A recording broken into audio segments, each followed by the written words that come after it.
السلام علیکم ورحمۃ اللہ وبرکاتہ۔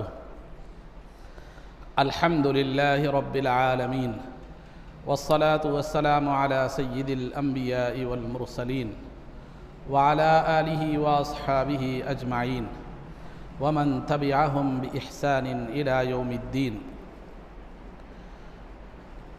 اما بعد، قال اللہ تبارک وتعالی فی القرآن المجید والفرقان الحمید، اعوذ باللہ من الشیطان الرجیم، بسم اللہ الرحمن الرحیم۔ الا ان اولیاء اللہ لا خوف علیہم ولا هم یحزنون الذین آمنوا وکانوا یتقون لهم البشری فی الحیاة الدنیا وفی الآخرہ لا تبدیل لکلمات اللہ ذلک هو الفوز العظیم۔ صدق اللہ العظیم۔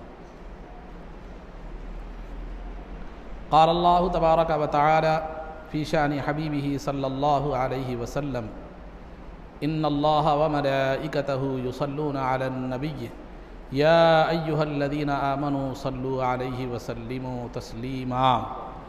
اللہم صل وسلم وزد وبارک علی حبیبک سیدنا ونبینا ومولانا محمد وعلی آلہ واصحابہ اجمعین۔ عزیزان محترم، اللہ رب العزت نے کائنات میں کسی چیز کو بیکار نہیں پیدا کیا، بلکہ ہر چیز کی پیدائش کا ایک مقصد ہے۔ چنانچہ قرآن کریم میں اللہ نے فرمایا، وَمَا خَلَقْنَا السَّمَاءَ وَالْأَرْضَ وَمَا بَيْنَهُمَا بَاطِلًا، کہ ہم نے آسمان اور زمین اور ان دونوں کے درمیان کی چیزوں کو ہم نے بیکار نہیں پیدا کیا۔ اور ایک مقام پر فرمایا، ربنا ما خلقت ھذا باطلا، کہ اے پروردگار تو نے اس کائنات کو بیکار پیدا نہیں کیا۔ تو کائنات کی کسی بھی چیز کو اللہ نے بیکار اور بے مقصد پیدا نہیں کیا، کیونکہ جو ذات کسی بھی چیز کو بیکار پیدا کرتی ہے اور کسی بھی چیز کو بے مقصد بنانا، بیکار بنانا، یہ بنانے والے کے لیے عیب ہے، اور اللہ کی ذات ہر عیب سے پاک ہے۔ جب کائنات کی کسی مخلوق کو بے مقصد اللہ نے نہیں بنایا، ہر چیز کا ایک مقصد ہے، تو پھر انسان تو تمام مخلوقات میں اشرف المخلوقات ہے، تو پھر اس کو بھی اللہ رب العزت نے بے مقصد نہیں بنایا، اس کی زندگی کا بھی جو ہے نا مقصد ہے۔ قرآن کریم میں اللہ نے فرمایا، افحسبتم انما خلقناکم عبثا وانکم الینا لا ترجعون، کیا تم یہ سمجھتے ہو کہ ہم نے تمہیں بیکار پیدا کیا ہے، اور کیا تم یہ سمجھتے ہو کہ تم ہماری طرف لوٹ کر نہیں آؤ گے؟ تو اس سے کیا بات معلوم ہو رہی ہے کہ ہم نے تمہیں بیکار پیدا نہیں کیا ہے، ایک مقصد کے تحت پیدا کیا ہے، اور پھر تمہیں ہماری طرف لوٹ کر آنا ہے، اور جو مقصد ہم نے تمہیں دیا تھا اس کے بارے میں تمہیں جواب دینا ہے۔ تو لہذا اللہ رب العزت نے انسان کو ایک مقصد کے تحت پیدا فرمایا ہے، اس کی زندگی بے مقصد نہیں ہے۔ ایک مکھی، ایک مچھر کو بھی اللہ رب العزت نے بے مقصد نہیں پیدا کیا، تو انسان جو کہ اشرف المخلوقات ہے اس کو بے مقصد کیسے پیدا کر سکتا ہے؟ تو انسان کی پیدائش کا مقصد کیا ہے؟ اللہ نے قرآن کریم میں بیان فرمایا، وَمَا خَلَقْتُ الْجِنَّ وَالْإِنسَ إِلَّا لِيَعْبُدُونَ، کہ میں نے جنات اور انسانوں کو اس لیے پیدا کیا تاکہ وہ میری پہچان حاصل کرے اور میری عبادت کرے۔ اس آیت کے دو مطلب بیان، ایک تفسیر لیعرفون کا ہے، ایک لیعبدون، یعنی مطلب یہ ہے کہ انسانوں اور جنات کو میں نے اس لیے پیدا کیا تاکہ وہ مجھے پہچانے کہ میں کون ہوں، اور پھر کیا کرے؟ میری عبادت کرے۔ تو اللہ کی پہچان، اللہ کو پہچاننا کہ وہ ایک ہے، وحدہ لا شریک لہ ہے، اس کا کوئی شریک نہیں ہے، وہ اکیلا ہے، وہ تنہا ہے، اور عبادت کے لائق وہی ہے۔ یہ جو اللہ کا عرفان ہے یہ پہلے حاصل کرنا ہے، اس کے بعد پھر دوسرا مرحلہ عبادت کا ہے۔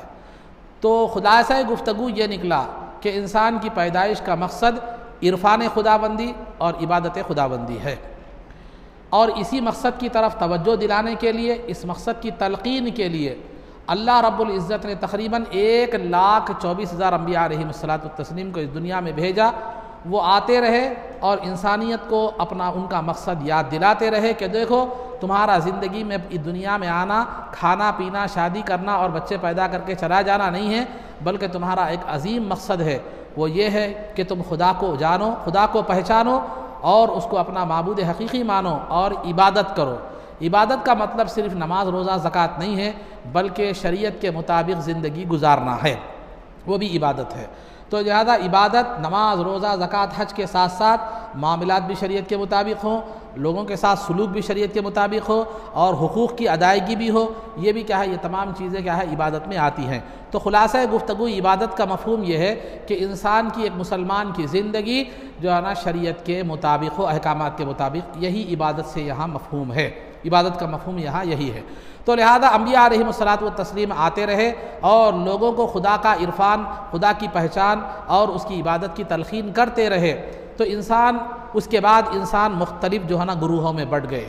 ایک گروہ تو وہ نکلا جس نے خدا کی پہچان کا ہی انکار کر دیا، خدا کو پہچاننے سے ہی انکار کر دیا، اور وہ کئی خداؤں کا جو ہے نا خائل ہو گیا، کئی خداؤں کی عبادت اور پرستش کرنے لگا۔ ہر وہ چیز جو نفع پہنچاتی ہے اس کو خدا ماننے لگا، ہر وہ چیز جو نقصان پہنچاتی ہے اس سے ڈر کر خدا ماننے لگا اس کو۔ نفع اور نقصان کی بنیاد پر آدمی جو ہے نا، بعض لوگ کیا ہے خداؤں کو جو ہے نا متعین کرنے لگے۔ حقیقت میں خدا کیا ہے، وہ اس کی پہچان سے کیا ہو گئے، غافل رہے۔ وہ ہیں کفار و مشرکین، کفار و مشرکین ہیں۔ اور دوسرا وہ طبقہ ہے کہ جس نے جو ہے نا خدا کا عرفان تو حاصل کر لیا، یعنی خدا ایک ہے، معبود حقیقی وہی ہے، وہی نفع اور نقصان دینے والا ہے۔ جب وہ نفع دینا چاہے تو کوئی نقصان نہیں پہنچا سکتا، جب وہ نقصان پہنچانا چاہے تو کوئی نفع نہیں دے سکتا۔ بعض ایک طبقہ وہ انسانوں کا یہ ہوا کہ اس نے خدا کو پہچان تو لیا، خدا پر ایمان تو لے آیا، لیکن دوسرا مقصد بھول گیا، عبادت میں زندگی نہیں گزارا، اس کی زندگی شریعت کے مطابق نہیں رہی۔ تو وہ مسلمان ہیں، وہ مسلمان ہیں جو کیا ہے معلوم ہے، ایمان تو لا لیے لیکن ساری زندگی ان کی شریعت کے مطابق نہیں رہی، بلکہ شریعت کے اللہ کی نافرمانی میں کیا ہو گئی، گزر گئی۔ یہ دوسرا طبقہ رہا۔ اور تیسرا طبقہ وہ ہے جس نے خدا کا عرفان بھی حاصل کیا، کلمہ بھی پڑھا اور مسلمان بھی ہوئے، اور اپنی ساری زندگی خدا کی مرضی کے مطابق، اس کے بتائے ہوئے احکامات کے مطابق کیا کیا معلوم ہے، گزارا۔ یہ وہ تیسرا طبقہ ہے، یہ اولیاء اللہ کا ہے، یہ اولیاء اللہ کا ہے۔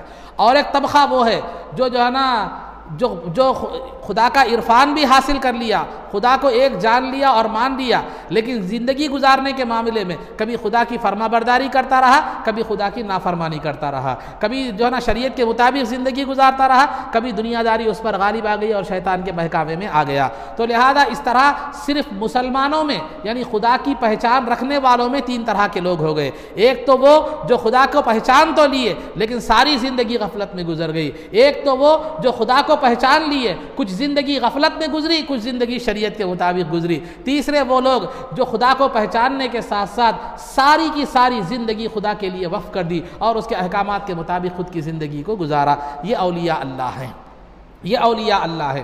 تو لہذا ان تینوں کیٹیگریز کو قرآن کریم میں یوں بیان فرمایا، فَمِنْهُمْ ظَالِمٌ لِنَفْسِهِ وَمِنْهُمْ مُقْتَصِدٌ وَمِنْهُمْ سَابِقٌ بِالْخَيْرَاتِ بِإِذْنِ اللَّهِ، کہ لوگوں میں سے، مومنین میں سے بعض وہ ہیں جو اپنے آپ پر ظلم کرنے والے ہیں گناہ کے ذریعے سے، اللہ کی نافرمانی کے ذریعے سے۔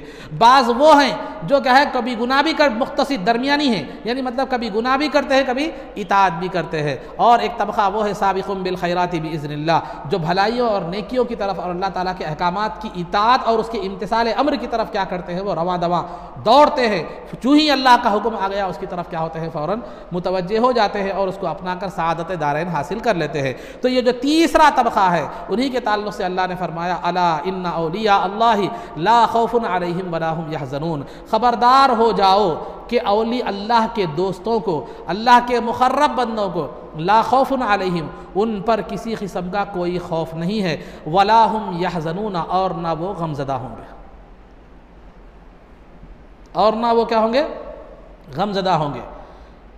تو عزیزان محترم، یہ اولیاء کا ذکر ہو رہا ہے، اولیاء کی فضیلت بیان کی جا رہی ہے، اولیاء کا جو ہے نا کا انجام کیا کیا جا رہا ہے، ان کی دنیاوی و اخروی عظمتوں کا تذکرہ کیا جا رہا ہے۔ اس سے پہلے اس اولیاء کے مضمون کے آغاز سے پہلے اللہ رب العزت نے پہلے فرمایا، الا، خبردار ہو جاؤ، اے لوگو یہ میرے محبوبوں کا ذکر ہے، یہ میرے محبوبوں کا بیان ہے، یہ میرے محبوبوں کا مضمون کا آغاز ہو رہا ہے، تو یہ غفلت میں سننے کی چیز نہیں ہے، یہ بے خبری میں سننے کی چیز نہیں ہے، بلکہ اسے سننے کے لیے باخبر ہونا ضروری ہے۔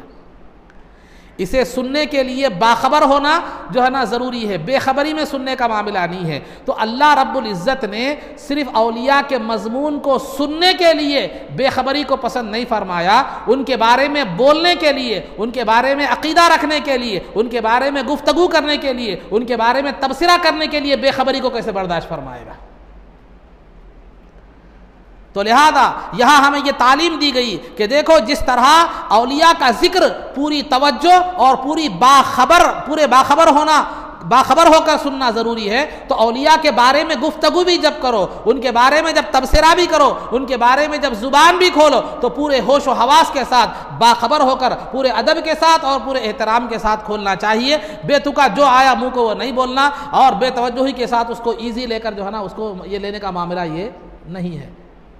کیوں؟ اس لیے کہ یہاں اگر تم سے لغزش ہو جاتی ہے تو پھر تمہارے ایمان کے لالے پڑ سکتے ہیں، پھر تمہارے ایمان کے لالے پڑ سکتے ہیں، تمہارا ایمان خطرے میں آ سکتا ہے۔ تو لہٰذا عزیزان محترم، یہ اولیاء اللہ کا معاملہ جو ہے ایسا ہے، یہ بے خبری کا معاملہ نہیں ہے، یہ یوں ہی ایزی لینے والا معاملہ نہیں ہے، یہ ایسے ہی جو ہے نا جو سمجھ میں آئے وہ کہہ دینے والا معاملہ نہیں ہے، بلکہ جو ہے نا ان کے معاملے میں احتیاط ضروری ہے۔ جیسا کہ عام طور پر بڑے لوگ کہتے ہیں کہ عالم کی بارگاہ میں جاؤ تو زبان کو سنبھال کر رکھو، عارف کی بارگاہ میں جاؤ تو دل کو سنبھال کر رکھو۔ تو یہ اللہ والوں کا معاملہ ہے، یہ مقام نازک ہے، تو لہذا یہاں پر سنبھل کر رہنا ضروری ہے۔ اللہ رب العزت نے ان کے مضمون سے پہلے، سننے سے پہلے باخبر کر کے بتلا دیا کہ یہ وہ ہستیاں ہیں جن سے تعلق اور وابستگی کسی بھی چیز سے ہو، بے خبری میں نہیں ہونی چاہیے، باخبری میں ہونی چاہیے۔ اس کے بعد عزیزان محترم، اولیاء یہ جمع ہے ولی کی۔ ولی کس کو کہتے ہیں؟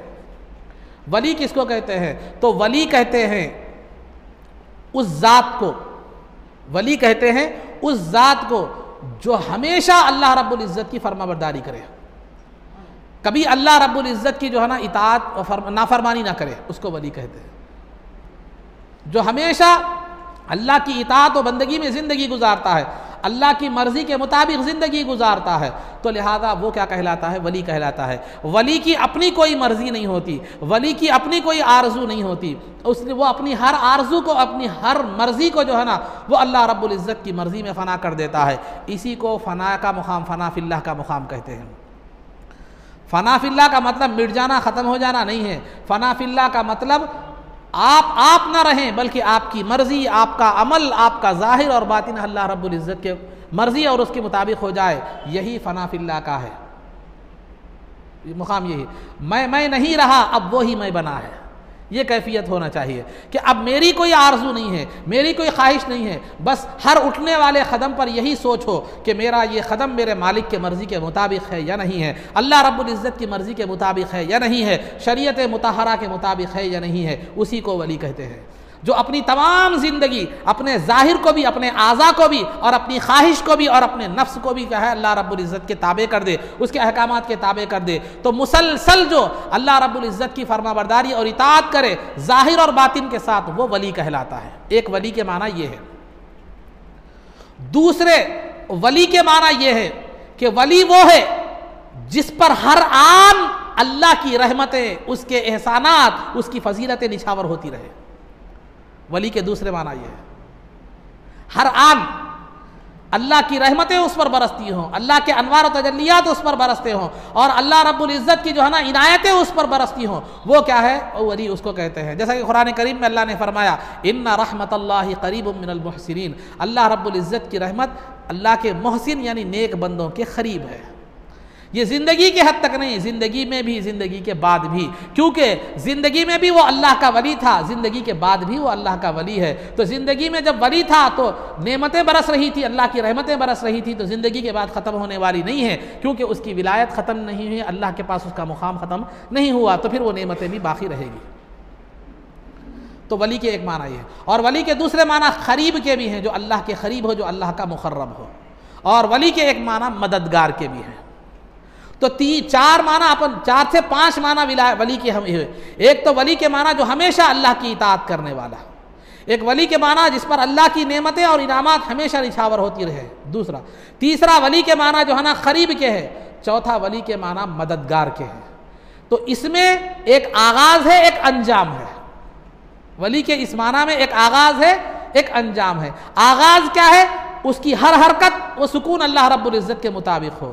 جب وہ ہر حرکت اور سکون اس کا اللہ رب العزت کی شریعت کے مطابق ہوتا ہے، اس کی ساری زندگی عبادت و طاعت میں گزرتی ہے، تو انجام کے طور پر، انعام کے طور پر جو چیز ملتی ہے وہ یہ ہے کہ اللہ کی رحمتوں کا وہ مرکز بن جاتا ہے، اللہ کی رضامندی حاصل ہو جاتی ہے، وہ خدا کا مقرب بندہ بن جاتا ہے۔ اور جب وہ خدا کا مقرب بندہ بن جاتا ہے تو اللہ رب العزت فرماتا ہے کہ لا یزال العبد یتقرب الی، لا یزال العبد یتقرب الی بالنوافل حتی احببته فکنت سمعه الذی یسمع به وبصره الذی یبصر به، کہ بندہ جب عبادت کے ذریعے سے، نوافل کے ذریعے سے جب میرا قرب حاصل کرتا ہے تو میں اس کی آنکھ بن جاتا ہوں جس سے وہ دیکھتا ہے، میں اس کے کان بن جاتا ہوں جس سے وہ سنتا ہے، میں اس کے ہاتھ بن جاتا ہوں جس سے وہ پکڑتا ہے، میں اس کے پیر بن جاتا ہوں جس سے وہ چلتا ہے۔ دیگر روایتوں میں بھی یہ الفاظ آئے ہیں، کئی روایتوں کا خلاصہ بتا رہا ہوں میں آپ کو۔ تو بہرحال مطلب کیا ہوتا ہے کہ میری جو ہے نا قوت اور میری جو ہے نا میری جلوہ گری اس کے اعضاء میں آ جاتی ہے۔ تو جب وہ میری جلوہ گری اس کے اعضاء میں آ جاتی ہے تو اس کا دیکھنا ہمارے دیکھنے کی طرح نہیں ہوتا، اس کا چلنا ہمارے چلنے کی طرح نہیں ہوتا، اس کا پکڑنا ہمارے پکڑنے کی طرح نہیں ہوتا۔ اس کا دیکھنا بغداد میں رہ کر وہ سمندر میں ڈوبنے والی کشتی کو بھی دیکھ سکتا ہے، وہ بغداد میں رہ کر سمندر میں ڈوبنے والی کشتی کو بھی بچا سکتا ہے، بغداد میں رہ کر کئی دوسرے مقام پر بھی کیا کر سکتا ہے، وہ مدد کر سکتا ہے، اور وہ ایک مقام پر رہ کر کئی مقام پر دکھائی بھی دے سکتا ہے، کئی مقام پر دکھائی بھی جو ہے نا دے سکتا ہے۔ یہ ہم اپنے ذہن سے نہیں سوچ سکتے، اپنے ذہن سے نہیں سوچ سکتے، کیونکہ ہمیں اس کا مزہ ہی نہیں معلوم۔ جس کو بریانی کا مزہ ہی نہیں معلوم، اگر اس کو پوچھے بریانی کیسی ہے تو پھر وہ کیسے ہوگا۔ ایک لطیفہ میں آپ کو سنا رہا ہوں سمجھنے کے لیے بات کو۔ 4 اندھے جمع ہو گئے، ایک ہاتھی کا جائزہ لینے کے، ہاتھی کس کو کہتے ہیں نہیں معلوم، ہاتھی کو دیکھے نہیں تھے، نابینا تھے، ہاتھی کا جائزہ لینے کے لیے جمع ہو گئے، ہاتھی آخر کیسا ہوتا ہے۔ تو جو ہے نا 4-5 اندھے جمع ہو گئے ایک ساتھ۔ تو ایک کیا کرنے لگا، پیروں کو چھو کر دیکھنے لگا، ہاتھی کیسا ہے میاں؟ بولے اتنا موٹا ہے، لمبا ہے، سیدھا ہے، بول کے بولا کھمبے کی طرح ہے، بول کے بولا تو کھمبے کی طرح۔ ایک کیا بولا، کان کو پکڑ کے بولا ارے ہاتھی کیسا ہے میاں؟ نہیں پتلا ہے، چپٹا ہے، اتنا چوڑا ہے، ایسا سوپ کے ویسا ہے، بولا ایسا بڑا ہے، چوڑا ہے، بول کے بولا۔ پھر تیسرا سوٹ کو پکڑ کر بولا وہ کیسا ہے ہاتھی؟ نہیں وہ بھی لمبا ہے، شروع میں موٹا ہے، آخری میں پتلا ہے، اس کو 2 سوراخ بھی ہے ناک۔ تو یہ ہر ایک کیا کیا، اپنے مرتبے کے مطابق کیا کیا معلوم ہے، بتایا کہ ہاتھی کی حقیقت میں جو بینا تھا، وہاں سے ایک دیکھنے والے کا گزر ہوا، اس نے کہا ارے نادانو، اے اندھو، یہ ہاتھی لمبا ہے نا، یہ ہاتھی نہیں ہے، بلکہ یہ ہاتھی کے اعضاء کی تم بیان کر رہے ہو، حقیقت میں ہاتھی ایسا ہے۔ تو لہذا جو اولیاء کو اپنے عقل کے مطابق سوچتا ہے ان نابینا کی طرح ہے، اور جو اولیاء کو ان کے مرتبے اور کمال کے حساب سے سوچتا ہے، علم کی روشنی میں، احادیث اور قرآن کی روشنی میں سمجھتا ہے، وہ اس کی مثال بینا کی طرح ہے۔ جو اندھا ہے عقل کا، جو علم کا اندھا ہے، عقل کا اندھا ہے، جسے وہ چیز نصیب نہیں ہوئی، وہ اندھوں کی طرح کہتا ہے کہ وہ ہاتھیوں کی طرح، ایک کہتا ہے ایسا، ایک کہتا ہے وہ کہتا ہے اولیاء مر کے ختم ہو گئے، مرنے کے بعد وہ مدد نہیں کرتے، وہ کیا ہے، فلاں ہے، ان سے مدد مانگنا شرک ہے، وہ ہے فلاں ہے، فلاں ہے، فلاں ہے، فلاں ہے، اب یہ پوری باتیں ہوتی۔ تو یہ جو ہے نا وہ اندھوں کا معاملہ ہے۔ اب آپ کے حوالے ہے، یا تو اندھے بنو یا تو بینا بنو، دیکھنے والے بنو۔ تو بہرحال عزیزان محترم، خلاصہ گفتگو یہ ہے کہ اللہ کی قوت جب ان کے اعضاء میں کار فرما ہو جاتی ہے، تو کیوں فرما؟ یہ اللہ رب العزت کی یہ جو قوت ان کے اعضاء میں جو کار فرما ہو رہی ہے، اللہ فرما رہا ہے میں ان کے آنکھ بن جاتا ہوں جس سے وہ دیکھتا ہے، میں ان کے ہاتھ بن جاتا ہوں جس سے وہ پکڑتا ہے، میں ان کے پیر بن جاتا ہوں جس سے وہ چلتا ہے، میں ان کے کان بن جاتا ہوں جس سے وہ سنتا ہے۔ یہ عطا کرنے کی وجہ کیا ہے؟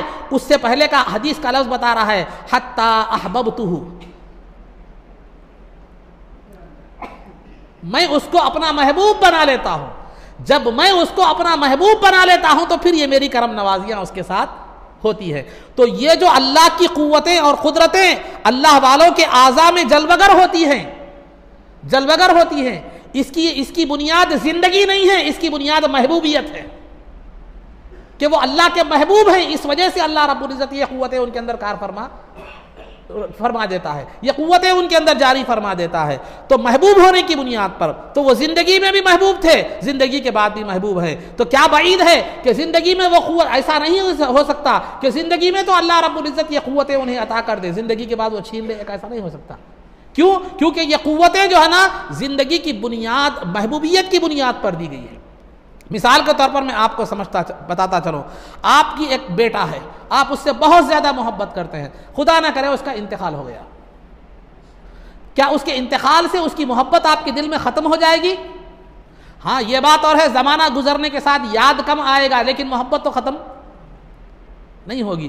تو زندگی میں بھی محبوب تھا، زندگی کے بعد بھی کیا ہے وہ محبوب رہے گا۔ تو یہ اللہ کے بندے زندگی میں بھی محبوب تھے اور زندگی کے بعد بھی محبوب رہیں گے، زندگی کے بعد بھی محبوب رہیں گے۔ تو پھر محبوبیت کی بنیاد پر جو چیزیں عطا کی گئی وہ زندگی میں بھی رہیں گی، زندگی کے بعد بھی رہیں گی۔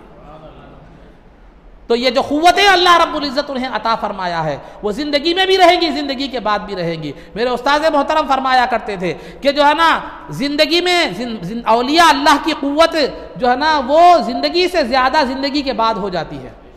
کیوں؟ اس لیے کہ یہ جسم جو ہے نا انسان کی روح کے لیے ایک پنجرہ ہے، پنجرہ جب تک پرندہ جب تک پنجرے میں ہوتا ہے اس وقت تک اس کی طاقت محدود ہو جاتی ہے، وہ پرندے سے آگے نہیں پنجرے سے آگے نہیں اڑ سکتا، لیکن جب پرندہ پنجرے سے نکل جاتا ہے تو وہ آزاد ہو جاتا ہے، اس کی پرواز لامتناہی ہو جاتی ہے۔ تو اسی طرح یہ انسان کا جسم اس کی روح کے لیے پنجرہ ہے، جب اس کی روح اس پنجرے سے نکل جاتی ہے تو پھر وہ آزاد ہو جاتی ہے، اس کے لیے کوئی قیود زمانے کے کوئی قید اور وہ بند نہیں رہتا، کوئی پابندی نہیں رہتی۔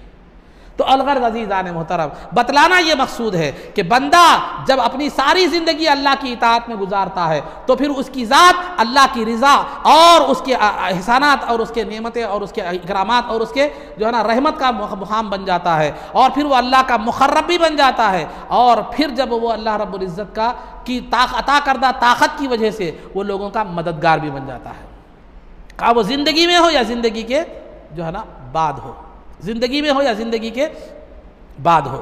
لیکن ان کی وہ قوت جو ہوتی ہے وہ اللہ کی عطا کردہ وہ قوت ان کی ہوتی ہے، وہ اللہ کے برابر نہیں ہوتے یا اللہ کی طرح نہیں ہوتے، بلکہ اللہ کی دی ہوئی طاقت سے کیا کرتے ہیں وہ بندوں کی مدد کر سکتے ہیں۔ تو اگر آپ کسی بزرگ سے مدد مانگ بھی رہے ہیں تو یہ خدا کی طرح سمجھ کر نہیں مانگنا ہے بلکہ خدا کے بندے کی طرح مدد مانگنا ہے۔ جیسے آپ ایک مالدار کے پاس جاتے ہیں کہ قرض لینے کے لیے، مالی مدد مانگنے کے لیے، کیا سمجھ کر جاتے ہیں؟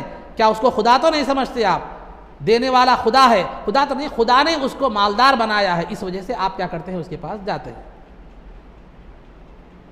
تو حاجت روا یعنی ضرورت کو پورا کرنے والا، ضرورت کو پورا کرنے والا، تو ضرورت کو پورا کرنے والا خدا بھی ہے، حاجت روا کے معنی ضرورت کو پورا کرنے والا، خدا بھی حاجت روا ہے، بندہ بھی حاجت روا ہے، مشکل کشا مشکل کو دور کرنے والا، خدا بھی مشکل کشا ہے، بندہ بھی مشکل کشا ہے، لیکن خدا حاجت روا ہے تو اس کی کوئی حد نہیں ہے، اور خدا مشکل کو دور کرتا ہے تو اس کی کوئی حد نہیں ہے، اس کے پاس ضرورت کو پورا کرنے اور مشکل کو دور کرنے کی جو صلاحیت اور طاقت ہے وہ اس کی ذاتی ہے، کسی نے اس کو عطا نہیں کیا۔ اس کے علاوہ جتنے بھی ہیں، خواہ وہ رسول ہوں، اولیاء ہوں، صحابہ ہوں، کوئی بھی ہوں، جن کو بھی حاجت روائی ضرورت کو پورا کرنے کی صلاحیت دی گئی ہے اور جن کو بھی مشکل دور کرنے کی صلاحیت دی گئی ہے وہ اللہ کی عطا کردہ ہے اور وہ محدود ہے،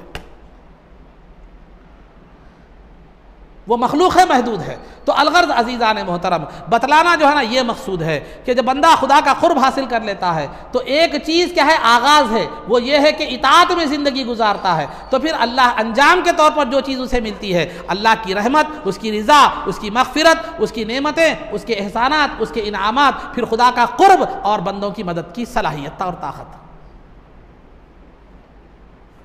اسے نصیب ہو جاتی ہے۔ اللہ عطا کرنے والا ہے، ہم یہ نہیں کہتے کہ وہ خود خدا کا درجہ رکھتے، وہ تو مخلوق ہیں، مگر انہوں نے اللہ رب العزت کی اطاعت میں اپنی زندگی کو کیا، ظاہر اور باطن کو کیا کر دیا معلوم ہے، اللہ اور اس کے رسول کے احکامات کے مطابق کر دیا، تو اللہ کی طرف سے وہ سرفرازیاں اسے ہوئی۔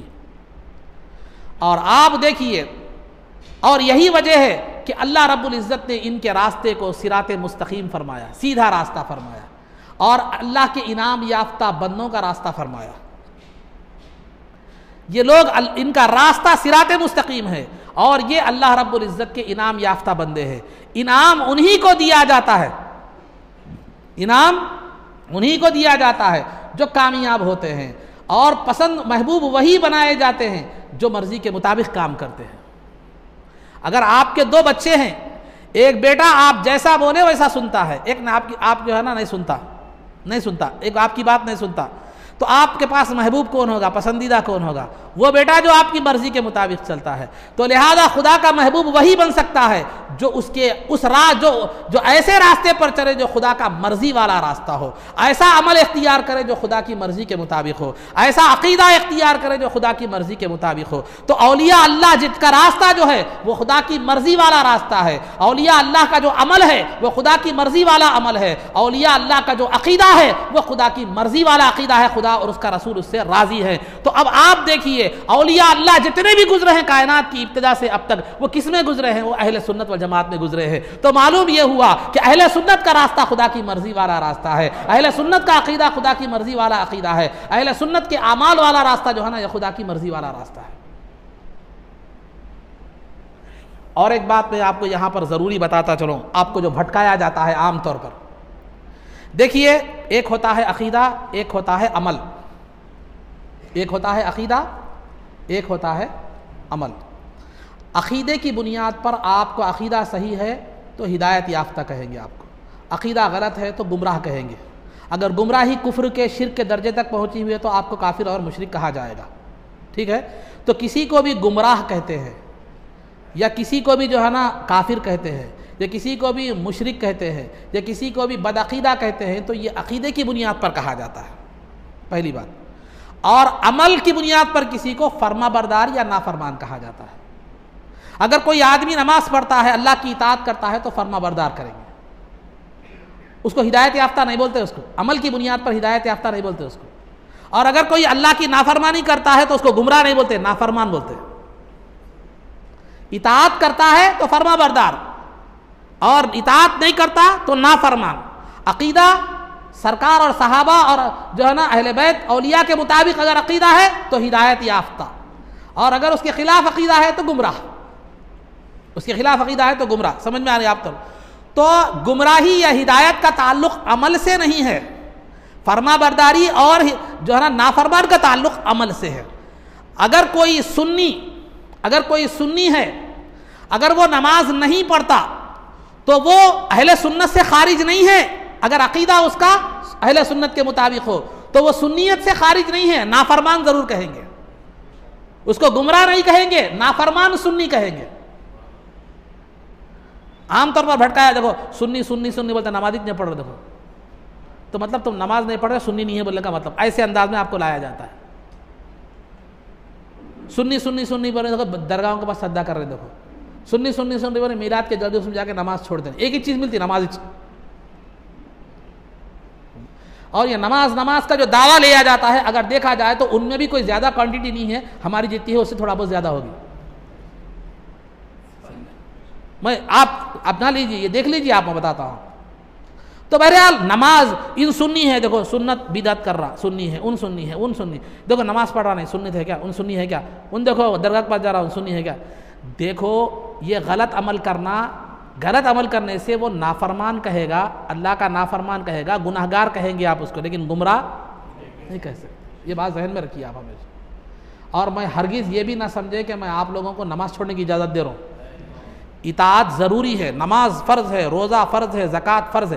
میں صرف یہ فرق بتانا چاہ رہا ہوں کہ کسی کے عمل کی بنیاد پر کسی کو ہدایت یافتہ یا گمراہ نہیں کہہ سکتے، سنی یا غیر سنی نہیں کہا جا سکتا۔ عمل کی بنیاد پر کسی کو فرما بردار یا نافرمان کہہ سکتے ہیں۔ عقیدے کی بنیاد پر کیا ہے، آپ کسی کو سنی یا غیر سنی یا گمراہ یا ہدایت یافتہ کہہ سکتے ہیں۔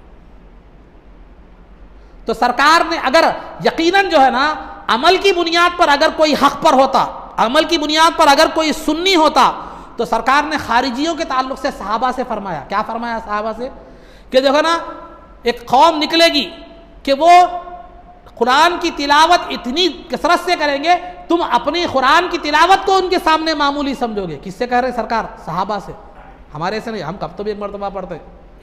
جو صحابہ دن رات قرآن کی تلاوت کرتے تھے، تم اپنی قرآن کی تلاوت کو ان کے جو ہے نا سامنے ہے سمجھو گے، ان کی عبادتوں اور ان کی نمازوں کو اپنے سامنے کیا کرو گے، معمولی سمجھو گے، لیکن وہ دین سے ایسے نکل جائیں گے جیسے تیر شکار سے نکل جاتا ہے، آر پار ہو جاتا ہے۔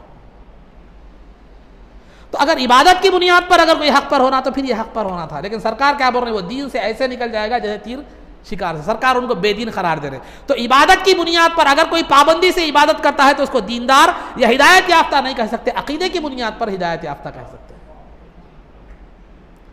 تو عام طور پر جو یہ وسوسہ ہمارے لا علم اور نوجوانوں کو اور بے علم جو ہے نا عوام کو، سنیوں کو، کیونکہ ہمارے سنی لوگوں کو خالی 11ویں ہونا 12ویں ہونا علم حاصل کرنے کی توفیق نہیں ہوتی۔ ناظرہ قرآن یہ بھی حقیقت ہے، یاد رکھیے، تجوید سے قرآن پڑھنے زندگی گزر جاتی ہے، لیکن زندگی میں 5 منٹ 10 منٹ 15 منٹ نکل کے قرآن کو ناظرہ تجوید سے پڑھنے کی توفیق نہ خود کو ہوتی نہ اولاد کو دلانے کی ہوتی، نہ یہ ضروری بنیادی عقائد کیا ہے، ضروری علم کیا ہے، مسائل کیا ہے آخرت کے لیے۔ ایسا محسوس ہوتا ہے کہ پیدا زندگی کے لیے ہوئے ہیں، ایسے ہی مر گئے ہیں۔ ہماری زندگی انسانوں کے لیے، انسانوں کے علاوہ دوسری مخلوق کی طرح ہوئی، آئے کھائے پیے کمائے کھائے بیوی بچے کرے شادی کرے چلے گئے دنیا سے، پھر نہ کوئی تذکرہ رہا نہ کوئی یہ رہا۔ مرنے کے بعد امامہ پریشان کہ جو ہے نا فاتحہ نہیں دلائے بول کے، مرنے کے بعد مدرسے کے بچے پریشان ختم قرآن کے لیے، نہ اولاد کو اس قابل چھوڑے کہ مرنے پر ایک سورہ فاتحہ پڑھ سکے، نہ اولاد کو اس قابل چھوڑے کہ جو ہے نا وہ نماز جنازہ پڑھ سکے۔ ہمارا بھی معاملہ کوئی اچھا نہیں ہے، یاد رکھیے، میں تعریف نہیں کر رہا ہوں، لیکن میرا بنیادی بتانے کا مقصد یہ ہے کہ کسی کو بھی ہدایت یافتہ یا گمراہ جو کہا جاتا ہے وہ عقیدے کی بنیاد پر کہا جاتا ہے، عمل کی بنیاد پر جو ہے نا نافرمان یا فرما بردار کہا جاتا ہے۔ ہاں اگر کوئی عمل ہے لیکن عمل میں کوئی عقیدے سے ٹکرا رہا ہے عمل، تو پھر اس صورت میں بھی اسے گمراہ قرار دیا جاتا ہے۔ مثال کے طور پر اگر کوئی حرام کام کر رہا ہے لیکن اس کو حلال سمجھ کر رہا ہے تو وہ کافر ہے، کام کی بنیاد پر نہیں، وہ سمجھنے حلال کو حرام سمجھنے کی بنیاد پر، عقیدے کی بنیاد پر۔ تو لہذا اولیاء کا راستہ صراط مستقیم خود قرآن نے فرمایا، اولیاء کا راستہ سیدھا راستہ ہے، اور صراط مستقیم پر چلنے کے بعد منزل جو ملتی ہے وہ کیا ہے، ان ربی اعلی صراط مستقیم، کہ میرا رب صراط مستقیم پر ہے۔ تو اولیاء کا راستہ سیدھا راستہ ہے، اس راستے پر چل کر جو اینڈ ہوتا ہے، جو منزل ملتی ہے وہ خدا کی ذات ہے۔ تو اولیاء کس جو ہے نا عقیدے میں گئے ہیں، اولیاء کس مسلک میں ہیں، آپ ایک ولی شیعہ میں بتا دیجئے، ایک ولی خارجیوں میں بتا دیجئے، ایک ولی معتزلی میں بتا دیجئے، اور ایک ولی ایسا ہو جو سنیت سے ہٹ کر ہے بتا دیجئے۔ جتنے بھی اولیاء اللہ گزرے ہیں وہ اہل سنت والجماعت میں گزرے ہیں۔ تو معلوم یہ ہوا کہ اہل سنت والجماعت صراط مستقیم ہے، اہل سنت والجماعت صراط جو ہے نا مستقیم ہے، اور اس پر چل کر خدا کی بارگاہ تک رسائی حاصل کی جا سکتی ہے۔ اور اس کا نمونہ بھی ہمارے سامنے موجود ہے کہ جو لوگ سکسیس ہوئے ان کا جو ہے نا ان کی زندگیاں بھی ہمارے پاس موجود ہے، صرف یہ تھیوری نہیں ہے، پریکٹیکل بھی ہے۔ غوث پاک اس مقام پر پہنچے تو سنی ہونے کی حیثیت، عبادت کرے اس کا انکار نہیں ہے، نہیں عقیدہ صحیح نہیں ہے تو عبادت کا کوئی معنی ہی نہیں ہوتا۔ تو غوث پاک سنی، غریب نواز سنی، بختیار الدین کاکی سنی، بندہ نواز سنی رحمۃ اللہ تعالیٰ علیہم، ہر کوئی عقیدہ اہل سنت سے وابستہ ہے۔ تو کامیاب لوگوں کا نمونہ بھی دیکھو گے تو اہل سنت کی حقانیت ہے، قرآن کو دیکھو تو بھی اہل سنت کی حقانیت کو بتلا رہا ہے۔ تو لہذا معلوم یہ ہوا کہ اگر دنیا میں کوئی فرقہ اگر صحیح ہے کہ جس پر چل کر خدا کی بارگاہ تک پہنچا جا سکتا ہے تو وہ راستہ اہل سنت و جماعت کا ہے، اور اس سے نکالنے کی کوشش کرنا یا اس کو غلط ثابت کرنے کی کوشش کرنا یہ جو ہے نا ان لوگوں کا کام ہے جو انسانوں میں شیطان نما انسان ہوتے ہیں۔ تو الغرض عزیزان عمل کی کوتاہی ہر ایک کے پاس ہوتی ہے، کوئی بھی دعویٰ نہیں کر سکتا، کوئی بھی دنیا کا کوئی آدمی یہ دعویٰ، بلکہ اولیاء اللہ کچھ زندگی بھر عبادت میں گزار کر کبھی ہم اپنے عمل کے دعوے دار نہیں ہوئے، بلکہ ہمیشہ وہ اسی میں رہے کہ میں نے حق تو یہ ہے کہ حق ادا نہ ہوا۔ اور یہی حقیقی عابد کی پہچان ہے۔ جو نقلی عابد ہے اس کی علامت کیا ہے؟ اس کو عبادت پر غرور آتا، دوسرے کو حقارت کی نظر سے دیکھنا چاہتا، اپنی عبادت کو لوگوں کے سامنے عیاں کرنا چاہتا، کسی نہ کسی حیثیت سے اپنی عبادت کا بھرا دکھانا چاہتا، تو سمجھ جاؤ وہ حقیقی عابد نہیں ہے۔ حقیقی عابد وہ ہے کہ اپنی زندگی خدا کی عبادت میں گزار کر بھی وہ یہ کہے کہ حق تو یہ ہے کہ حق ادا نہ ہوا۔ یہ ہمارے بزرگان دین ہے۔ تو الغرض عزیزان محترم، تو اولیاء کا راستہ اہل سنت کا راستہ ہے۔ تو اولیاء اللہ وہ ہوتے ہیں کہ جو خدا جن کو مقرب بنا لیتا ہے، تو پھر یہ خدا کے ایسے مقرب بن جاتے ہیں، محبت کے اس اعلیٰ مقام پر پہنچ جاتے ہیں کہ جو تو اللہ تعالیٰ خود فرماتا ہے من عادی لی ولیا فقد آذنتہ بالحرب، جو میرے ولی سے دشمنی کرتا ہے میں اس سے اعلان جنگ کرتا ہوں۔ تو جو ان کا دوست وہ اللہ کا دوست، جو ان کا دشمن وہ اللہ رب العزت کا دشمن۔ صحیح ستہ کی روایت ہے، عبداللہ ابن مسعود رضی اللہ تعالیٰ عنہما جو فرماتے ہیں کہ عبداللہ ابن مسعود رضی اللہ تعالیٰ عنہ فرماتے ہیں کہ ایک آدمی وہ ہے، یا رسول اللہ ایک آدمی ہے جو اللہ والوں سے محبت کرتا ہے، اللہ والوں سے محبت تو کرتا ہے لیکن عمل میں اس درجے تک نہیں پہنچ سکا۔ تو سرکار نے فرمایا المرء مع من احبہ، آدمی کا حشر اسی کے ساتھ ہوگا جس سے وہ کیا ہے معلوم ہے، جس کے ساتھ وہ کیا کیا، جس سے وہ محبت رکھتا ہے۔ تو اس کا مطلب ہرگز یہ نہیں ہے کہ آپ 11ویں شریف کر لیں اور بول لیں کہ میں غوث پاک سنی ہوں اور جو ہے نا اب میری جنت میں میرا پلاٹ بک ہو گیا، نہیں، بلکہ غوث پاک سنی ہونے کا دعویٰ آپ کا اسی وقت صحیح ہوگا جب کہ آپ ان کے نقش قدم پر چلیں گے۔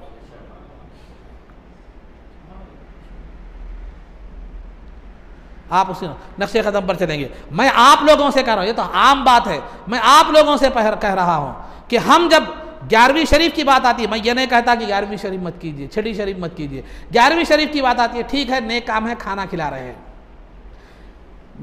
غریب نواز کی فاتحہ ہے، کھانا کھلا رہے ہیں۔ محبوب نگر سے غریب نواز کا غلاف جاتا ہے، وہ غلاف کا کوئی فائدہ نہ غریب نواز کو ہونے والا ہے نہ ڈالنے والے کو ہونے والا ہے، ہزاروں کا غلاف جاتا ہے۔ میں ہمیشہ یہ بات کہتا ہوں اور بڑی عقیدت کے ساتھ جاتا ہے، وہاں ڈالتے ہی آپ کو نکال لیتے ہیں، وہ مجاوروں کی بزنس کا ذریعہ بن جاتا ہے۔ غلاف سے غریب نواز کو کیا فائدہ ہوا؟ آپ کو کیا فائدہ ہوا؟ سوائے اسراف کے اور پیسوں کی ضیاع کے کوئی اور چیز وہاں حاصل نہیں ہوتی۔ اگر آپ واقعی غریب نواز کے معتقد ہیں تو پھر جائیے وہاں فقیروں کو کھانا کھلائیے، وہاں کے یہاں غریبوں کو کھانا کھلائیے، یا ضرورت مندوں کی ضرورت کی تکمیل کیجیے، یا مسجد کے کئی کام آتے رہتے ہیں اس کام میں حصہ لیجیے، تو مطلب یہ تو فائدہ ہوگا۔ خالی غلاف، ایسی چیزوں میں ہم بیکار چیزوں میں، لا یعنی چیزوں میں ہم پڑ گئے، اور اس معاملے میں کوئی علماء کی سننے کے لیے تیار نہیں ہے۔ آج دین کا معاملہ شاعری کی طرح ہو گیا ہے، جیسے ہر شاعر شاعری میں اپنی تباہ آزمائی کرتا ہے، جیسا چاہے بول رہا، شعر وزن پہ رہو کہ نہ کو رہو، ہر کوئی شاعر بن گیا۔ تو اسی طرح دین کا معاملہ اتنا آسان ہو گیا ہے کہ جو جس کی سمجھ میں آیا وہ بول رہا ہے، جس کی سمجھ میں جو آیا وہ کر رہا ہے، جس کی جو سمجھ میں آیا کیا کر رہا ہے یہ کر رہا ہے۔ نہیں، آپ کو اپنے طور پر نہیں کرنا ہے، بلکہ خدا کا حکم یہ ہے کہ تمہاری زندگی شریعت کے مطابق ہونا ہے۔ ہاں اگر تمہارے پاس شریعت کا معلومات نہیں ہے تو فاسألوا اہل الذکر ان کنتم لا تعلمون، کہ اہل علم سے پوچھو اگر تمہیں نہیں معلوم ہے۔ تو لہذا آپ کے لیے سب سے پہلی شرط یہ ہے کہ مسلمان ہیں تو آپ کی زندگی خدا کے احکامات کے مطابق ہونا چاہیے۔ خدا کے احکامات کا آپ کا علم نہیں ہے تو خدا کا ہی کا حکم ہے کہ علماء سے پوچھ کر اپنے معاملات کو، دینی معاملات کو انجام دیں۔ تو بہرحال عزیزان محترم، تو خلاصہ گفتگو یہ ہے کہ اولیاء اللہ کی محبت جو ہے نا، یہ تو اولیاء کا مقام کیا ہے، اس کے بعد اولیاء کی علامتیں کیا ہے۔ اولیاء کی علامتوں کے حوالے سے بتایا گیا الذین آمنوا، میں نے جیسے بولا اولیاء کا راستہ حق کا راستہ ہے، الذین آمنوا وکانوا یتقون، کہ لا خوف علیہم ولا هم یحزنون۔ اولیاء کی شان اور علامت کیا ہے؟ نہ ان پر کسی قسم کا کوئی خوف ہوتا ہے اور نہ وہ غمزدہ ہوتے ہیں۔ انہیں خوف کیوں نہیں ہوتا، غمزدہ کیوں نہیں ہوتے، اس کی مطلب ہے۔ اب آپ کو مثال کے طور پر میں سمجھاتا چلوں، اگر آپ کسی ریاست کے چیف منسٹر کے قریبی آدمی ہیں، پی اے ہیں یا کوئی بھی ہے، سمجھو جو بھی ہیں، قریبی آدمی ہیں، تو آپ محکمہ پولیس سے بھی بے خوف ہو جاتے ہیں، کسی بھی چیز سے آپ کیا ہے بے خوف ہو جاتے ہیں۔ کیوں؟ اس لیے کہ آپ ایک ریاست کے چیف منسٹر کے آپ کیا ہے معلوم ہے قریبی آدمی ہیں، اس سے قریبی آپ کا کیا ہے تعلق ہے۔ تو ایک دنیا کے طاقتور حکمران سے آپ قرب کے مقرب اگر آپ ہو جاتے ہیں تو پھر اس ریاست کے ہر محکمے سے آپ کیا ہو جاتے ہیں، اس کے خوف سے بے نیاز ہوتے ہیں۔ تو جو دنیا کا حاکم ہے بلکہ سارے عالموں کا پروردگار ہے، جو ان کے پاس مقام قرب حاصل کر لے وہ دنیا داروں سے کیوں ڈرتے گا؟ یہی وجہ ہے کہ آپ بزرگان دین کی زندگیوں کو اٹھا کر دیکھ لیجئے۔ بزرگان دین پہلے بادشاہوں کو اپنی دربار میں آنے کی اجازت ہی نہیں دیتے تھے، اور اب اگر بادشاہ وقت آ بھی جاتا تو پھر اس کو جوتیوں کے پاس بٹھاتے تھے، اور وقت کے بادشاہ ان کی جوتیاں اٹھانا یہ سعادت مندی سمجھا کرتے تھے۔ واقعات دیکھ لیجئے آپ بزرگوں کے اٹھا کے، کبھی ایک بتلائیے کوئی بزرگ ایسے ہوں جو بادشاہ کے دربار میں جی حضوری کیے ہوں، یا کبھی ان کو بادشاہ سے ڈرتا ہوا دیکھا گیا ہو۔ مجدد الف ثانی رحمۃ اللہ تعالی علیہ کا کیا معاملہ تھا؟ پورا ہندوستان مخالف تھا، بادشاہ وقت مخالف تھا ذرا، لیکن اس کے باوجود بھی حق کی آواز بلند کرنے والا ایک مرد مومن تھا۔ نہ بادشاہ کا خوف، لا یخافون لومۃ لائم، وہ کسی ملامت کرنے والے کے ملامت سے ڈرنے والے نہیں ہوتے۔ تو لہذا اولیاء جب خدا سے ان کی وابستگی مضبوط ہو گئی تو کائنات کی کوئی چیز کا خوف ان کے دل میں نہیں رہتا، خواہ وہ بادشاہ وقت ہو یا کوئی بھی ہو، کوئی بھی درندہ ہو، کوئی بھی ہو۔ یہی وجہ ہے کہ جو خدا کا خوف جن کے دلوں میں آتا ہے اور کائنات کی ہر چیز ان سے ڈرنے لگتی ہے، جو خدا سے ڈرتا ہے کائنات کی ہر چیز ان سے ڈرنے لگتی ہے، اور جو مخلوق سے ڈرتا ہے تو کائنات کی ہر چیز اسے ڈرانے لگتی ہے۔ اب دیکھیے ہم ہیں، یہ ہمارے بزرگان دین ہیں، غوث پاک رضی اللہ تعالیٰ عنہ بادشاہ وقت بھی آتا ہے تو اس کا کوئی خوف نہیں، اس کا کوئی ڈر نہیں، اس کا کوئی جو ہے نا خوف ڈر نہیں۔ لیکن آج ہم دیکھیے ہر ایک کے در پر ہر ایک سے ڈرنے لگے، کیوں؟ ان کے دلوں میں خدا کا خوف تھا، ہر خوف سے اس نے بے نیاز کر دیا۔ آج ہمارے دلوں میں مخلوق کا خوف ہے، کبھی اس سے ڈر رہے، کبھی اس سے ڈر رہے، کبھی اس کی جی حضوری کر رہے، کبھی اس کی جی حضوری کر رہے، اور دوسروں کو راضی کرنے کے لیے اپنے دین کو بھی برباد کر رہے ہیں، مشرکانہ اعمال بھی کرنے سے پیچھے نہیں ہٹ رہے ہیں۔ کیوں؟ دوسروں کی معمولی خوشنودی حاصل کرنے کے لیے۔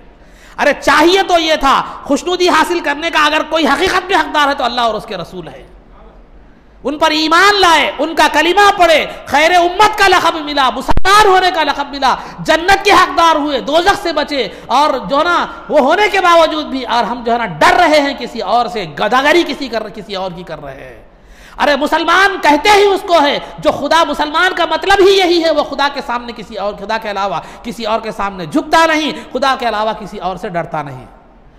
نہیں ڈرنے کا مطلب یہ نہیں کہ آپ جس کو چاہے مار دیں، جس سے چاہے لڑ لیں، یہ مطلب نہیں ہے، بلکہ مخلوق کا خوف اس کے دل میں نہیں ہوتا، وہ ڈرتا ہے تو صرف خدا سے ڈرتا ہے۔ ایک وہ غوث پاک تھے جن سے دنیا ڈرتی تھی، اب ایک ہم ہیں جو غوث پاک کے محبت کے دعوے دار ہیں، دنیا کی ہر مخلوق سے ڈر رہے ہیں۔ تو الغرض عزیزان محترم، تو یہ نہ انہیں خوف، کسی قسم کا کوئی خوف نہیں ہوتا، اس لیے کہ ان کی وابستگی ایسی ذات سے ہوتی ہے کہ ان کے دلوں میں خدا کا خوف ہوتا ہے، اور خدا کا خوف ہر خوف سے بے نیاز کر دیتا ہے۔ نہ انہیں دنیا میں کسی چیز کا خوف ہوتا ہے، نہ آخرت میں کسی چیز کا خوف ہوتا ہے، اور ولا یحزنون، اور وہ غمزدہ بھی نہیں ہوتے۔ کیوں نہیں ہوتے غمزدہ؟ آدمی جو ہے نا مثال کے طور پر سمجھاتا، چلو آپ کے جیب میں 1 روپیہ تھا، گر گیا، آپ کے جیب میں 1 روپیہ تھا جو ہے نا گر گیا، گرے تو آپ کو کیا ہوتا؟ خیر گیا، 1 روپیہ ہے گیا، بول کے آپ اتنا ایزی رہتے ہیں، کچھ آپ کو پریشانی نہیں ہوتی۔ لیکن ایک 50,000 تھے جیب میں لا رہے تھے، بینک سے لا رہے تھے، گم گئے، رات تمام نیند نہیں آتی۔ کیوں؟ اس لیے کہ وہ 1 روپے کے پاس، آپ 1 روپے کی آپ کے پاس کوئی اہمیت نہیں ہے، اس کے چلے جانے سے بھی آپ کو کوئی غم نہیں ہوا، لیکن وہی 50,000 کی اہمیت تھی آپ کے پاس، اس کے چلے جانے سے کیا ہو گیا؟ آپ غمزدہ ہو گئے۔ تو لہذا اللہ والوں کے پاس دنیا کا مال و متاع، ساز و سامان اور دولت ان کے پاس مکھی کے پر کے برابر بھی کوئی حیثیت نہیں رکھتی، اسی وجہ سے اس کے چلے جانے سے بھی انہیں کوئی خوف، کوئی غم نہیں ہوتا۔ ابو الحسن خرخانی رحمۃ اللہ تعالی علیہ ایک بزرگ ہے، خطبہ دے رہے تھے دوران ایک سامان تجارت، ایک ان کا تجارت کا سامان لے کر ایک آدمی کو بھیجے تھے تجارت کرنے کے لیے، ان کا سامان تجارت جو ہے نا کشتی میں جا رہا تھا، تو کشتی کیا ہو گئی؟ بھنور میں آ گئی، بھنور جو پانی میں جو ہے نا ایسا دائرے کی طرح بھنور میں آ گئی۔ تو آپ خطبہ دے رہے تھے اور جو ہے نا تقریر کر رہے تھے، دوران تقریر جو ہے نا خبر ملی کہ آپ کا جو سامان ہے تجارت کا جس کشتی میں ہے وہ کشتی بھنور میں آ گئی۔ بھنور میں آنے کا مطلب کشتی ڈوب جانے کے امکانات روشن ہو جاتے ہیں، سامان برباد ہونے کے امکانات روشن ہو جاتے ہیں۔ تو لہذا آپ نے تھوڑی دیر خاموشی اختیار کی اور پھر جو ہے نا قلب کی طرف توجہ کی، اس کے بعد الحمدللہ کہا، اس کے بعد پھر تقریر کو جاری رکھا، پھر اس کے بعد جو ہے پھر کچھ دن کے بعد پھر اطلاع تقریر کر رہے تھے، پھر اسی اتفاق سے اطلاع ملی کہ آپ کا سامان جو ہے نا بھنور سے کشتی نکل گئی ہے، صحیح سالم ہے۔ تو آپ نے قلب کی طرف توجہ کی اور اس کے بعد پھر الحمدللہ کہا، پھر جو ہے نا تقریر جاری رکھی۔ تو لوگوں نے پوچھا کہ حضرت یہ غیر معمولی بات کیا ہے، ایسا آپ نے کیوں کیا؟ جب سامان کے ڈوبنے کی خبر ملی تب بھی جو ہے نا آپ نے الحمدللہ کہا، بعد میں بھی الحمدللہ کہا۔ تو جو ہے نا حضرت نے فرمایا کہ جب مجھے وہ سامان کے ڈوبنے کی خبر ملی تو میں نے اپنے دل کی طرف توجہ دی کہ دیکھیں کہیں میرا دل میرے سامان کے ڈوبنے کے خوف سے بے قرار اور غمزدہ تو نہیں ہے۔ تو میں نے دیکھا کہ یاد الہی میں مطمئن ہے، تو میں نے اللہ نے جو ہے نا اللہ کا شکر ادا کیا، اس پر کوئی اثر نہیں ہوا۔ اس کے بعد جو ہے نا پھر جب مجھے خبر ملی کہ میرا ساز و سامان جو کا تو جو ہے نا موجود ہے ویسے ہی ہے، تو لہذا پھر مجھے دیکھا کہ کہیں اس کی خوشی میں میرا دل کہیں بے قرار تو نہیں ہے، کوئی دل کی کیفیت تو بدلی بھی نہیں ہے، تو دیکھا کہ پرسکون ہے، مطمئن ہے، تو اللہ کی حمد میں نے بیان کی۔ تو یہ ہمارے لیے درس ہے، زندگی میں نقصان کا پہلو بھی آئے گا، زندگی میں فائدے کا پہلو بھی آئے گا، تو فائدے کا بھی اثر دل پر نہ ہو، دنیا کے فائدے کا بھی اثر دل پر نہ ہو، اور دنیا کے نقصان کا اثر بھی دل پر نہ ہو، تو پھر آپ کو نہ بی پی ہوگی، نہ شوگر ہوگا، نہ ہارٹ اٹیک ہوگا۔ یہی وجہ ہے غوث پاک نے فرمایا کہ دنیا کو صرف ہاتھوں تک رکھو، دنیا کو صرف ہاتھوں تک رکھو، دل تک مت رکھو، اس کو دل تک آنے مت دو، دو بھی ہاتھ سے لو بھی ہاتھ سے، لیکن اس کا اثر دل تک ہونے مت دو، کیونکہ جب اس کا اثر دل پر ہوتا ہے تو پھر انسان جو ہے نا دنیا میں بھی تباہ ہو جاتا ہے، آخرت میں بھی تباہ ہو جاتا ہے۔ اسی وجہ سے بڑے لوگ کہتے ہیں کہ پیسہ ہاتھوں کا میل ہے، دھو لو چلے جاتا۔ تو بہرحال عزیزان محترم، تو یہ وہ لوگ ہوتے ہیں جنہیں دنیا کی مال متاع اور اس کی کوئی چیز جو ہے نا کی کوئی اہمیت ان کے پاس جو ہے نا نہیں ہوتی، کیونکہ سرکار نے فرمایا کہ اگر دنیا کی دنیا کی اہمیت اللہ رب العزت کے پاس مکھی کے پر کے برابر بھی اگر ہوتی تو اللہ رب العزت جو ہے نا کافروں کو اس میں سے دنیا میں سے ایک گھٹ پانی بھی عطا نہیں فرماتا تھا۔ تو مکھی کے پر کے برابر بھی اللہ کے پاس دنیا کی کوئی اہمیت نہیں ہے، تو بزرگوں کے پاس بھی وہی اہمیت، دنیا کی اہمیت نہیں تھی، تو پھر اس کے فوت ہونے سے بھی انہیں کوئی غم نہیں ہوتا، اس کے فوت ہونے سے بھی انہیں کوئی غم نہیں ہوتا۔ تو الغرض عزیزان محترم، یہ اولیاء کی شان یہ ہوتی ہے، ان کی علامت یہ ہوتی ہے کہ نہ انہیں خوف ہوتا ہے، سوائے خدا کے کسی چیز کا خوف نہیں ہوتا، اور نہ انہیں دنیا کی کسی چیز کے فوت ہونے کا کیا ہوتا ہے، جو ہے نا غم ہوتا ہے۔ اور ایک ان کی دوسری علامت یہ بھی سرکار نے بیان فرمائی، اولیاء وہ ہوتے ہیں اذا رؤوا ذکر اللہ، جب انہیں دیکھا جاتا ہے تو اللہ یاد آ جاتا ہے، جب انہیں دیکھا جائے تو اللہ یاد آتا ہے، ان کے لباس سے نہیں، جھبے سے شملے سے نہیں، داڑھی سے اڑی سے نہیں، ان کے چہرے کی نورانیت سے۔ جب ان کو دیکھو تو خدا یاد آتا ہے، کیونکہ وہ اللہ کی رحمتیں اور اس کی نورانیت ان کے چہروں پر نظر آتی ہے۔ دیکھتے ہی دیکھنے والا یہ کہتا ہے، جس طرح مثال کے طور پر سمجھتا ہوں، اگر کوئی کالا کوٹ پہن کر آتا ہے تو آپ بولیں گے وکیل ہے، کالا کوٹ پہن کے آتا ہے تو وکیل ہے، اگر کوئی سفید کوٹ پہن کر گلے میں وہ آلہ ڈال کر آتا ہے تو آپ کہیں گے ڈاکٹر ہے نا، اگر کوئی کالے کپڑے پہن کر آتا ہے، ادھر ادھر عین لگا ہوا ہے تو آپ کہیں گے میکینک ہے، اگر کسی کے جیب میں کٹنگ پلیئر رہے تو آپ سمجھیں گے کہ الیکٹریشین ہے۔ تو یہ چیزیں جیسے شخصیت پر دلالت کرتی ہیں، اس کے فن پر دلالت کرتی ہیں، اس کے پروفیشن پر دلالت کرتی ہیں، تو ان کے چہرے کی نورانیت یہ دلالت کرتی ہے کہ یہ دنیا دار نہیں ہے بلکہ اللہ والا ہے۔ پھر اس کے بعد کیا ہے، دوسری علامت یہ بتلائی گئی اولیاء کی کہ ان کی گفتگو علم میں اضافہ کرتی ہے۔ وہ جب بیٹھو تو دنیا کی باتیں نہیں کرتے، دین کی باتیں کرتے ہیں، دین کی باتیں کرتے ہیں، اور ہمیشہ ان کی مجلس میں جب بھی بیٹھو کوئی نہ کوئی علم میں اضافے کی بات ملتی ہے، کوئی نہ کوئی نئی بات معلوم ہوتی ہے۔ ہمیں یہ چیز میرے اساتذہ میں دیکھی ہے، بالخصوص مفتی ابراہیم خلیل الہاشمی رحمۃ اللہ تعالی علیہ، جن کی مزار مبارک آج بھی جو ہے نا مصری گنج میں جو ہے نا عبداللہ شاہ صاحب اللہ رحمۃ اللہ علیہ کے پاس مزار کے پاس وہاں موجود ہے۔ جب بھی حضرت کی جو ہے نا گفتگو، ہم بھی تھوڑا کی بہت کی 10 سال نظامیہ میں پڑھے ہوئے تھے، لیکن جب بھی حضرت کی بارگاہ میں بیٹھتے کوئی نہ کوئی ایک ایسی بات معلوم ہوتی کہ جو ہے نا جو ہمیں کبھی پڑھنے میں بھی نہیں آئی تھی، اور حضرت کی بارگاہ میں جب تک بیٹھتے تو ایک دنیا سے بے رغبتی محسوس ہوتی اور دنیا سے بیزارگی محسوس ہوتی، جب نکلتے باہر تو ہمارا نفس ہم پر غالب آ جاتا، پھر وہی دنیا داری میں لگ جاتا۔ تو یہ اللہ والوں کی شان ہوتی ہے، جب انہیں دیکھو تو اللہ یاد آتا ہے، ان کی گفتگو تمہارے علم میں اضافے کا سبب بنتی ہے، اور ان کا عمل تمہیں آخرت کی یاد دلاتا ہے۔ جب وہ عمل کرتے ہیں، خواہ وہ معاملات عبادت ہو، معاملات ہو، کاروبار ہو، جو بھی ہو، ان کی جو عبادت ہو، معاملات ہو، دیکھتے ہیں تو آپ کو آخرت یاد آتی ہے۔ کہ کیسے یاد آتی ہے کہ دیکھو ان کے اندر آخرت کا خوف کیسے ہے، خدا کی بارگاہ میں جواب دینے کا تصور کیسے مضبوط ہے۔ تو الغرض عزیزان محترم، یہ چند باتیں تھی اولیاء اللہ کے حوالے سے، باتیں تو بہت ہیں، لیکن جو ہے نا یہ اولیاء اللہ کا مقام و مرتبہ یہ ہے کہ اللہ نے مخلوق کے دلوں میں ان کی محبت ڈال دی، وہ دنیا میں بھی وہ سرخرو رہے، دنیا میں جب تک زندے رہ گئے مخلوق ان کی گرویدہ رہی، ٹھیک اسی طرح جیسا کہ شمع کے اطراف پروانے ہوا کرتے ہیں۔ جب وہ دنیا سے چلے بھی گئے تو آج بڑے بڑے بادشاہوں کے مزاروں پر کوئی چراغ لگانے والا نہیں ہے۔ ایک مرتبہ بیجاپور جانے کا اتفاق ہوا تھا، بزرگوں کی زیارت ہوئی، اس کے بعد جو ہے نا وہاں ابراہیم روضہ نامی ایک وہاں پر ہے، آپ گئے ہیں بیجاپور تو معلوم ابراہیم روضہ ہے، وہاں پر بادشاہ کی مزار ہے، وہاں جا کر جو ہے نا ٹھہرا ہوں، مزار ہے، بادشاہ کی گنبد ہے، وہاں باضابطہ بنی ہوئی ہے پتھروں سے مزار۔ ابھی جو دیکھا تو ایسا محسوس ہوا کہ دیکھو یہ بھی بادشاہ تھے ایک وقت کے، لیکن وہ ایک وقت کے فقیر تھے، آج ان کے در پر لوگوں کا ہجوم ہے لیکن یہاں کوئی فاتحہ پڑھنے والا نہیں ہے۔ ایک عجیب خیال تصور آ گیا، دنیا میں ہر عیش و آرام نصیب ہوا، ہر راحت نصیب ہوئی، شاہانہ زندگی گزری، لیکن آج ان کی مزار پر کوئی چراغ لانے والا نہیں، کوئی فاتحہ دینے والا نہیں ہے، اور جو ہے نا کوئی ان کو پوچھنے والا نہیں ہے۔ لیکن وہی دوسرے بزرگان دین ہیں، وہاں پر جا کر دیکھو لوگوں کا جم گھٹا ہے، لوگ ان کی بارگاہ میں حاضر ہونا، ان کی وسیلے سے دعا کرنا، یہ سعادت مندی ان کی بار زیارت کو سمجھتے ہیں۔ وہاں لوگوں کا جم گھٹا لگا ہوا ہے، زندگی میں بھی تھا اور زندگی میں بھی، زندگی کے بعد بھی ہے۔ اللہ ان کی محبت کو لوگوں کے دلوں میں ڈال دیتا ہے، یہ اللہ کی ڈالی ہوئی محبت ہوتی ہے، قرآن اور حدیث سے یہ بات ثابت ہے۔ تفصیل میں ہم نہیں بتا سکتا، وقت ہو گیا اس لیے بتا رہا ہوں۔ تو یہ معاملہ ان کا جو ہے نا یہ ہوگا، یہ دنیا میں اللہ رب العزت ان کی تذکرے کو، ان کی ذکر کو ہمیشہ جاری رکھے گا۔ جب ان کی وفات کا وقت آتا ہے تو فرشتے آ کر خوشخبری دیتے ہیں کہ وَأَبْشِرُوا بِالْجَنَّةِ الَّتِي كُنتُمْ تُوعَدُونَ۔ قرآن میں اللہ فرماتا ہے کہ خوش ہو جاؤ، تمہارے لیے آگے تمہارا ٹھکانہ کیا ہے؟